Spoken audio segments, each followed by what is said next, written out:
হচ্ছে যে এই সকল কন্টেন্ট ক্রিয়েটর যারা আছে তারা ওই নারীদেরকে বা ওই যে কিশোরী যে অপ্রাপ্তবয়স্ক মেয়েরা আছে যারা আসলে এই একটা বয়সে গিয়ে আসলে তাদের যে বোধ শক্তি অনেকটাই কম থাকে, এই ধরনের মেয়েরা যখন এই কন্টেন্ট ক্রিয়েটরদের সাথে অ্যাড হয় তখন এই কন্টেন্ট ক্রিয়েটররা বিভিন্নভাবে তাদেরকে ধর্ষণ করে, নির্যাতন করে, বিভিন্ন ধরনের ট্র্যাপে ফেলায়। এটা আসলে একটা সামাজিক অবক্ষয়, একটা সামাজিক ব্যাধি।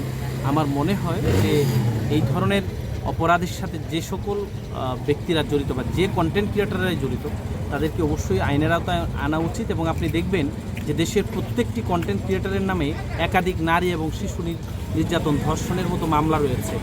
এই ঘটনার মূল কারণগুলোই হচ্ছে এটি।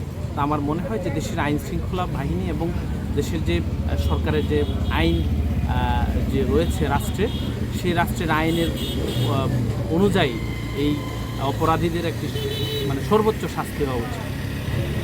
এই দেশে যে কন্টেন্ট ক্রিয়েশনের নামে কিছু ফাত্রা, কিছু বাউন্ডালে লোকজনে মোবাইলের সামনে উল্টাপাল্টা নেটে এটা সেটা আপলোড করে, ঠিক আছে, এই আপলোডিংয়ের কারণে মানুষ এটাতে ফানি, এটা দেখে খুব মজা পায়, এরপর এটা লাইক ফলোয়ার বাড়ে।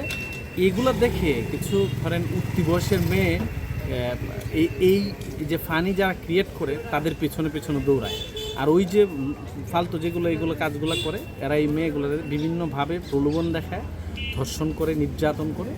এই একটা ঘটনায় কিন্তু এই গতকালকে যে বিচারটা হয়েছে নেত্রকোনার যে দক্ষিণ বিশ্বরা ইউনিয়নের এই বাজারে, এটি একটা বড় প্রমাণ। কারণ সব কন্টেন্ট ক্রিয়েটররাই কিন্তু এটা আমাদের জড়িত। জানি যে কোন ভিডিও, সে একজন খুবই সাধারণ